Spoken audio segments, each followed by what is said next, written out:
Bonjour à tous, dans le cadre de l'analyse des différentes politiques agricoles à travers le monde, notre choix s'est arrêté sur la Norvège, pays européen, que nous allons vous présenter sans plus tarder. Le Royaume de Norvège est un pays scandinave d'Europe du Nord qui a connu une très forte croissance économique après la Seconde Guerre mondiale, ce qui fait de lui un des pays les plus riches du monde. Il se place également à la première place d'indice de développement humain en 2020 avec un score de 0,954. Bien qu'il n'appartienne pas à l'Union européenne, après 2 rejets d'adhésion par référendum, il a cependant accès au marché unique européen à travers l'espace économique européen. La Norvège est un pays engagé qui est membre fondateur de plusieurs organisations comme les Nations Unies, l'OTAN, le Conseil d'Europe ou encore l'OCDE. La Norvège est un pays qui s'engage également dans la lutte contre le réchauffement climatique et qui soutient activement le secteur agricole comme nous allons le voir. Tout d'abord, rappelons le contexte économique de ce pays par des chiffres généraux. La Norvège est un pays peuplé de plus de 5 millions d'habitants. De plus, son PIB en 2018 atteignait les 453 milliards de dollars et son PNB près de 380 milliards de dollars. La monnaie locale est la couronne norvégienne. 1 euro correspond à environ 10 couronnes. Sa valeur fluctue fortement selon le cours du pétrole car ce pays en est un grand exportateur. Le taux d'inflation moyen en 2019 était de 2,17% et la part de l'agriculture dans le PIB d'à peine 2%. Analysons maintenant ses principales ressources économiques. La Norvège présente des richesses en gaz et pétrole, notamment dans la mer du Nord. Ces richesses représentent à elles seules 15% du PIB et 50% des exportations du pays. La Norvège possède également de grandes ressources halieutiques.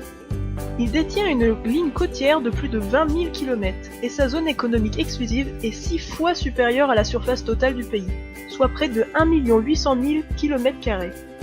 C'est en partie pour ces raisons économiques que le pays a souhaité garder son indépendance envers l'Union européenne, afin de préserver une politique agricole autonome en matière de pêche, notamment avec la régulation des quotas. La Norvège est une monarchie constitutionnelle possédant un système parlementaire.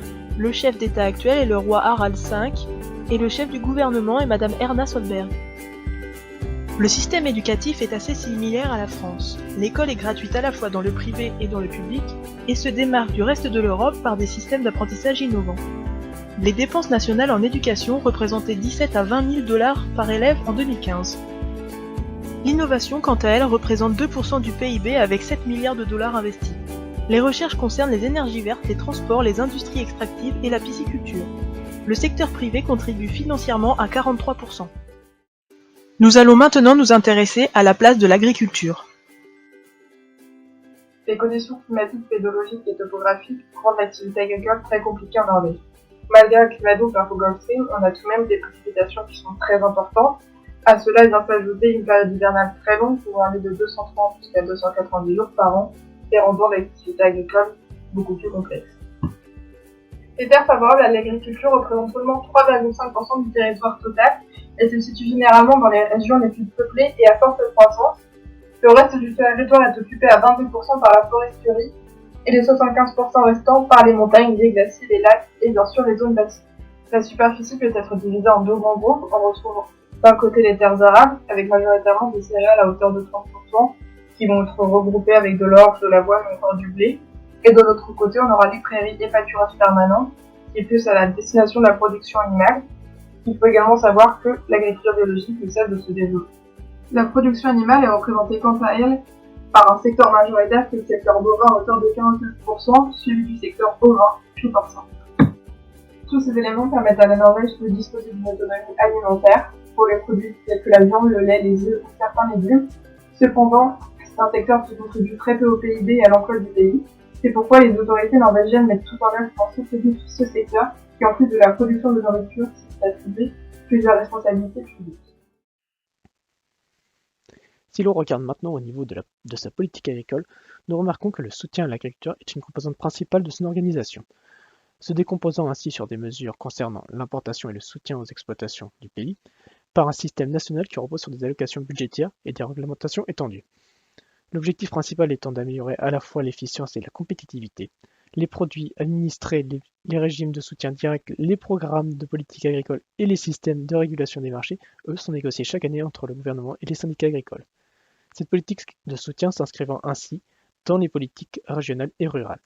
Voyons ce qu'est maintenant le soutien agricole en Norvège exactement. Il s'agit de la valeur monétaire annuelle transférée à l'agriculture, des consommateurs et des contribuables découlant des mesures d'aide à l'agriculture. Cela englobe l'estimation du soutien aux producteurs, l'estimation de soutien aux services d'intérêt généraux, l'estimation de soutien aux consommateurs, l'estimation de soutien total, sachant que celle-ci représente moins d'1% du PIB. Le soutien aux producteurs représente quant à lui 61% des recettes agricoles brutes, soit environ 93% du soutien total. De plus, les dépenses consacrées aux services d'intérêt général représentent 4,5% de l'estimation du soutien total, la majorité destinée au système de connaissance et d'innovation.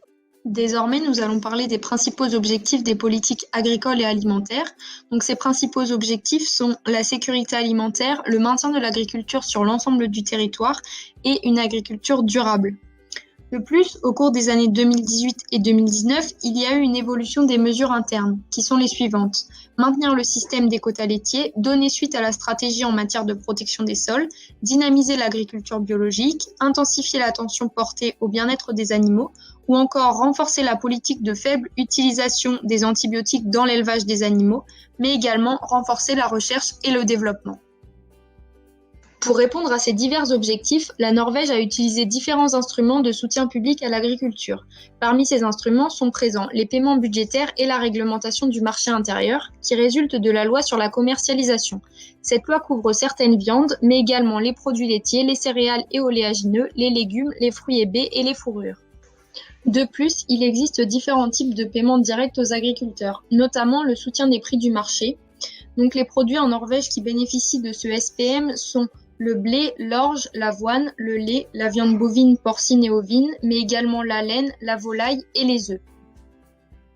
Le deuxième type de paiement direct mis en place en Norvège est le paiement en fonction, qui va s'effectuer selon la surface de culture, le nombre d'animaux et la quantité produite, et il va être modulé en fonction de la région et de la taille de l'exploitation.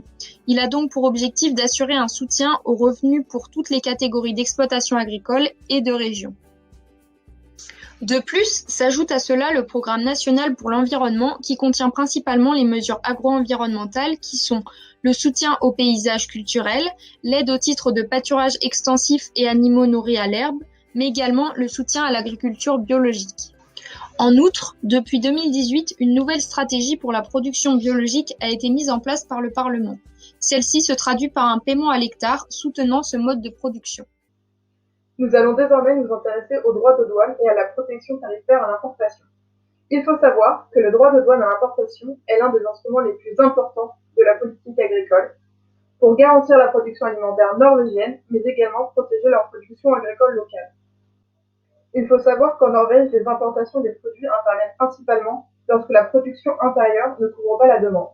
Ainsi, la plupart des échanges agroalimentaires sont destinés à la consommation finale, comme on peut le voir à travers ce tableau.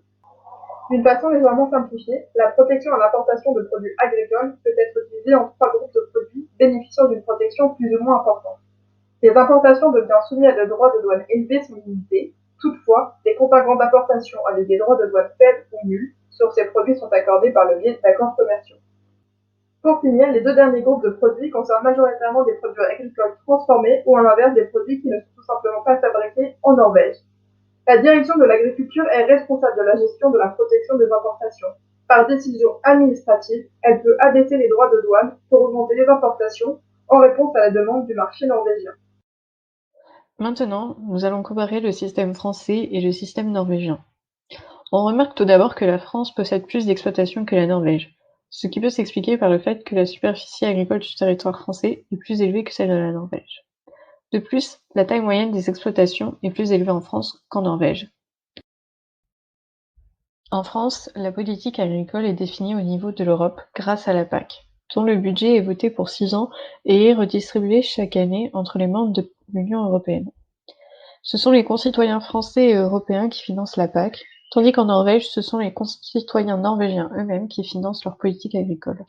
Si l'on prend l'exemple des quotas laitiers, ils ont été instaurés en 1984 en Europe et ont disparu en 2015. En France, ils ont été remplacés par des contrats entre les agriculteurs et les industries laitières. En Norvège, depuis 2015, les producteurs de lait sont autorisés à vendre leurs quotas à d'autres producteurs de leur région. La France et la Norvège privilégient l'Europe pour leurs échanges. Même si on constate que les valeurs totales des importations et des exportations sont très différentes, il n'empêche qu'elles sont similaires quand on regarde la part des importations et des exportations des produits agricoles par rapport au total. 11 et 15% pour la France, 10 et 12 pour la Norvège. Étant donné le climat difficile en Norvège, les coûts de production pour les agriculteurs norvégiens sont nettement plus élevés que pour les agriculteurs des autres pays de l'Union européenne. C'est l'une des raisons pour laquelle la Norvège ne souhaite pas entrer dans l'Union européenne, car elle soutient elle-même ses agriculteurs via les aides internes et les fortes taxes sur les produits importés. Pour conclure, la Norvège reste concentrée à maintenir le soutien agricole qui est actuellement mis en place. Une stratégie nationale intersectorielle a été établie afin de renforcer le soutien agricole. Bien que